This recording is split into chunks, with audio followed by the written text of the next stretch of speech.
ಬಂಧುಗಳೇ ನಮಸ್ಕಾರ, ಹೇಗಿದ್ದೀರಿ ನೀವೆಲ್ಲರೂ? ನಾನು ಸುಬ್ರಹ್ಮಣ್ಯ ಎಸ್ ಹಂಡಿಗೆ. ಬಂಧುಗಳೇ, ಇತ್ತೀಚೆಗೆ ಈ ರೀಲ್ಸ್ ಮತ್ತೆ ಫೋಟೋ ಶೂಟ್ ಹುಚ್ಚಿದೆಯಲ್ಲ, ಅದು ವಿಪರೀತ ಎನ್ನುವ ಹಂತಕ್ಕೆ ಹೋಗಿಬಿಟ್ಟಿದೆ. ಒಮ್ಮೊಮ್ಮೆ ಅದರಿಂದ ಪ್ರಾಣಕ್ಕೆ ಕುತ್ತು ತಂದುಕೊಳ್ತಿದ್ದೇವೆ. ಅದೆಷ್ಟೋ ಜನ ಸಾವನ್ನಪ್ಪಿಟ್ಟಿದ್ದಾರೆ. ಈ ಫಾಲ್ಸ್ ತುದಿಗೆ ಹೋಗೋದು ಅಥವಾ ಇನ್ನೊಂದು ಮಗದೊಂದು ಇಂತಹ ಇನ್ಸಿಡೆಂಟ್ಗಳನ್ನು ನಾವು ಪದೇ ಪದೇ ನೋಡ್ತಾನೆ ಇರ್ತೀವಿ. ಆದರೂ ಕೂಡ ಜನ ಎಚ್ಚೆತ್ತುಕೊಳ್ಳೋದಿಲ್ಲ. ಪ್ರಾಣಕ್ಕೆ ಕುತ್ತು ಬಂದರೂ ಅಡ್ಡಿಲ್ಲ, ನಾನು ರೀಲ್ಸ್ ಮಾಡಲೇಬೇಕು, ಒಂದಷ್ಟು ಲೈಕ್ಸು ಒಂದಷ್ಟು ಕಮೆಂಟ್ಸ್ ನನಗೆ ಬರಲೇಬೇಕು ಎನ್ನುವಂಥ ಹುಚ್ಚು, ಅಥವಾ ಫೋಟೋ ಶೂಟನ್ನು ಮಾಡಲೇಬೇಕು ಅಥವಾ ಇನ್ನೊಂದು ಮಗದೊಂದು ಇಂತಹ ಹುಚ್ಚಂತೂ ಇತ್ತೀಚೆಗೆ ವಿಪರೀತ ಆಗ್ತಾ ಇದೆ.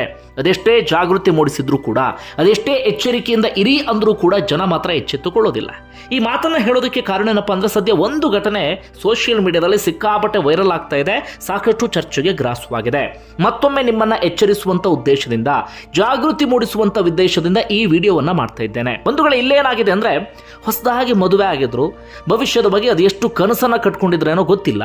ಫೋಟೋ ಶೂಟ್ ಮಾಡೋಣ ಅಂತ ಹೇಳಿ ಅವ್ರು ಎಲ್ಲಿಗೆ ಹೋಗಿದ್ದಾರೆ ಅಂದ್ರೆ, ರೈಲ್ವೆ ಹಳಿ ಒಂದಕ್ಕೆ ಹೋಗಿದ್ದಾರೆ. ಅದಾದ ಬಳಿಕ ಒಂದು ರೈಲ್ವೆ ಸೇತುವೆ ಸಿಗುತ್ತೆ, ಅದರ ಮೇಲೆ ಹೋಗಿ ನಿಂತ್ಕೊಂಡಿದ್ದಾರೆ.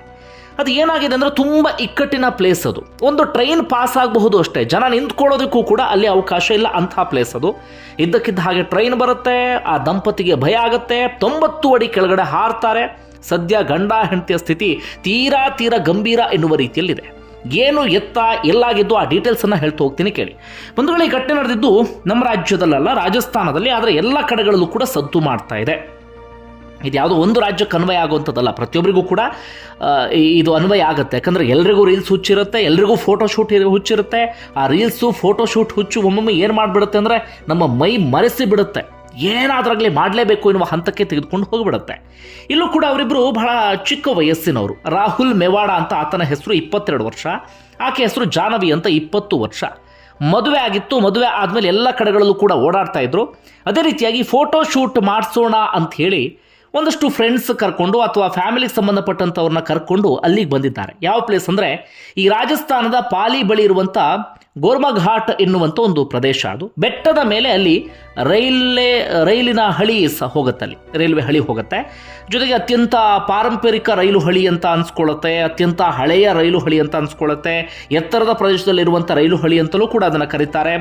ಬಹಳ ಜನ ಅಲ್ಲಿಗೆ ಬರ್ತಾರೆ, ಬಹಳ ಜನ ಅಲ್ಲಿಗೆ ಬಂದು ಫೋಟೋ ತೆಗೆಸ್ಕೊಂಡು ಹೋಗ್ತಾರೆ, ಎಲ್ಲವನ್ನೂ ಕೂಡ ಮಾಡ್ಕೊಂಡು ಹೋಗ್ತಾರೆ. ಜನ ಏನು ಮಾಡ್ತಾರೆ ಅಂದರೆ, ಅಲ್ಲಿ ತೀರಾ ಮುಂದೆ ಹೋಗೋದಿಲ್ಲ, ಒಂದು ಸ್ವಲ್ಪ ದೂರ ಎಲ್ಲಿ ಜನ ಓಡಾಡೋದಕ್ಕೆ ಅವಕಾಶ ಇದೆಯೋ ಅಥವಾ ಆರಾಮಾಗಿ ಓಡಾಡ್ಬೋದು ಅಲ್ಲಿವರೆಗೆ ಮಾತ್ರ ಹೋಗ್ತಾರೆ. ತೀರಾ ಅಲ್ಲಿ ಮುಂದೆ ಸೇತುವೆ ಇದೆ, ಅಲ್ಲಿಗೆ ಹೋಗುವಂಥ ರಿಸ್ಕನ್ನು ಯಾರೂ ಕೂಡ ತೆಗೆದುಕೊಳ್ಳೋದಿಲ್ಲ. ಆದರೆ ಇವರೇನು ಮಾಡಿದ್ದಾರೆ, ಆ ಫ್ಯಾಮಿಲಿ ಮೆಂಬರ್ಸ್ ಅಥವಾ ಇವ್ರ ಜೊತೆಗೆ ಬಂದಂಥ ಸ್ನೇಹಿತರು 4-5 ಜನ ಎಲ್ಲರೂ ಕೂಡ ದೂರದಲ್ಲಿ ನಿಂತ್ಕೊಂಡಿದ್ದಾರೆ.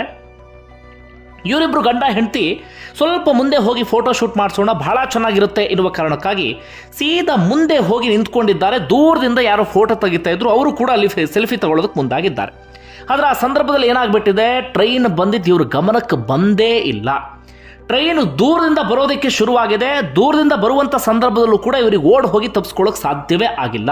ಯಾಕಂದ್ರೆ ಅಲ್ಲಿ ಓಡ್ ಹೋಗೋದಕ್ಕೂ ಸರಿಯಾದ ರೀತಿಯಲ್ಲಿ ಅವಕಾಶ ಇರಲಿಲ್ಲ, ಅಥವಾ ಅಲ್ಲಿ ಹೆಜ್ಜೆ ಇಟ್ಟು ಸೈಡಲ್ಲಿ ನಿಂತ್ಕೊಳ್ಳೋದಕ್ಕೂ ಕೂಡ ಅವಕಾಶ ಇಲ್ಲ. ಒಂದು ಟ್ರೈನ್ ಆರಾಮಾಗಿ ಪಾಸ್ ಆಗಬಹುದು ಅಷ್ಟು ಸ್ಪೇಸ್ ಇರುವಂಥ ಜಾಗ ಅದು.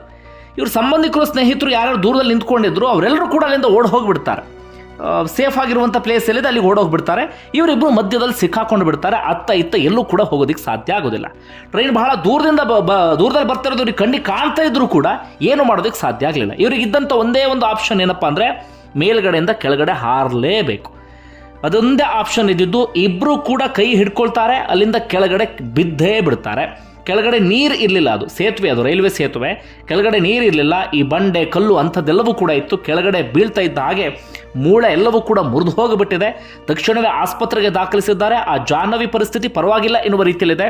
ಆ ಹುಡುಗ ಇದ್ನಲ್ಲ ರಾಹುಲ್ ಮೆವಾಡ, ಆತ ತೀರಾ ಗಂಭೀರ, ಯಾವ ಕ್ಷಣದಲ್ಲಿ ಏನು ಬೇಕಾದರೂ ಆಗಬಹುದು ಎನ್ನುವಂಥ ಸ್ಥಿತಿ ಇದೆ. ಇನ್ನೂ ಬಹಳ ಇಂಟ್ರೆಸ್ಟಿಂಗ್ ವಿಚಾರ ಏನಪ್ಪ ಅಂದರೆ, ಈ ಲೋಕೋ ಪೈಲಟ್ ಇದ್ರಲ್ಲ, ಟ್ರೈನನ್ನು ಚಲಾಯಿಸ್ಕೊಂಡು ಬರ್ತಾ ಇದ್ರಲ್ಲ, ದೂರದಲ್ಲಿ ಈ ಜೋಡಿಯನ್ನು ಗಮನಿಸ್ತಾ ಇದ್ದ ಹಾಗೆ ಟ್ರೈನ್ ಬಹಳ ಸ್ಪೀಡ್ನಲ್ಲಿ ಇರಲಿಲ್ಲ ಅಂತೆ. ಸಿಕ್ಕಿರುವಂಥ ಮಾಹಿತಿಯ ಪ್ರಕಾರ ಹಿಂದಿನ ಸ್ಟೇಷನಲ್ಲಿ ಏನೋ ಸ್ಟಾಪ್ ಆಗಿ ಅದಾಗತಾನೆ ಬರ್ತಿದ್ದಂಥ ಕಾರಣಕ್ಕಾಗಿ ತೀರಾ ಸ್ಪೀಡ್ನಲ್ಲಿ ಇರಲಿಲ್ಲ.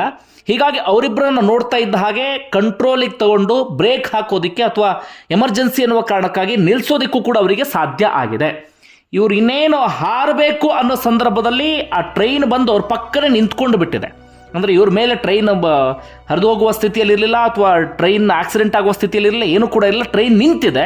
ಆದರೆ ಇವರು ತೀರಾ ಆತಂಕಕ್ಕೊಳಗಾಗ್ಬಿಟ್ಟು ಟ್ರೈನ್ ಯಾವುದೇ ಕಾರಣಕ್ಕೂ ನಿಲ್ಲೋದಿಲ್ಲ, ನಮ್ಮ ಮೇಲೆ ಹತ್ಕೊಂಡು ಹೋಗಿಬಿಡುತ್ತೆ, ನಮ್ಮ ಜೀವ ಉಳಿಯೋದಕ್ಕೆ ಸಾಧ್ಯವೇ ಇಲ್ಲ ಅಂಥೇಳಿ ಅಲ್ಲಿಂದ ಕೆಳಗಡೆ ಜಂಪ್ ಮಾಡಿಬಿಟ್ಟಿದ್ದಾರೆ. ಇಬ್ಬರಿಗೂ ಕೂಡ ಗಂಭೀರವಾದಂಥ ಗಾಯ ಆಗಿದೆ. ಆತನ ಪರಿಸ್ಥಿತಿ ತೀರಾ ಗಂಭೀರ ಎನ್ನುವ ರೀತಿಯಲ್ಲಿದೆ. ಸದ್ಯ ವಿಡಿಯೋ ಎಲ್ಲ ಕಡೆಗಳಲ್ಲೂ ಕೂಡ ವೈರಲ್ ಆಗ್ತಾ ಇದೆ. ಆರಂಭದಲ್ಲಿ ತುಂಬ ಜನ ಮಿಸ್ಲೀಡ್ ಮಾಡಿಬಿಟ್ಟಿದ್ರು ಆ ವಿಡಿಯೋವನ್ನು.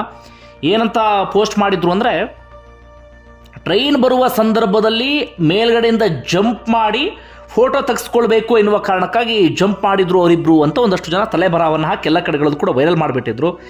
ಯಾರು ತಾನೇ ಹಂಗೆ ಮಾಡೋದಕ್ಕೆ ಸಾಧ್ಯ ಆಗುತ್ತೆ? ಮನುಷ್ಯರಾದವರು ಅಂಥ ಕೆಲಸವನ್ನು ಮಾಡೋದಕ್ಕೆ ಸಾಧ್ಯವೇ ಇಲ್ಲ. ಹೊಸದಾಗಿ ಮದುವೆ ಆದವರು, ಬದುಕನ್ನು ನೋಡಬೇಕಾದಂಥವರು ಟ್ರೈನ್ ಬರುವ ಸಂದರ್ಭದಲ್ಲಿ ಜಂಪ್ ಮಾಡಿ ಫೋಟೋ ತೆಗೆಸ್ಕೊಳ್ತೀವಿ ಅನ್ನುವಂಥ ಹುಚ್ಚರು ಯಾರು ಇರೋದಕ್ಕೆ ಸಾಧ್ಯ ಇಲ್ಲ. ಅದಾದ ಬಳಿಕ ಘಟನೆಗೆ ಸಂಬಂಧಪಟ್ಟ ಹಾಗೆ ಕ್ಲಾರಿಟಿ ಸಿಕ್ತು. ಆತಂಕಕ್ಕೊಳಗಾಗಿ ಕೆಳಗಡೆ ಜಂಪ್ ಮಾಡಿದ್ರು ಅಂತ ಹೇಳಿ ಸದ್ಯ ಚಿಕಿತ್ಸೆಯನ್ನು ಪಡಿತಾ ಇದ್ದಾರೆ.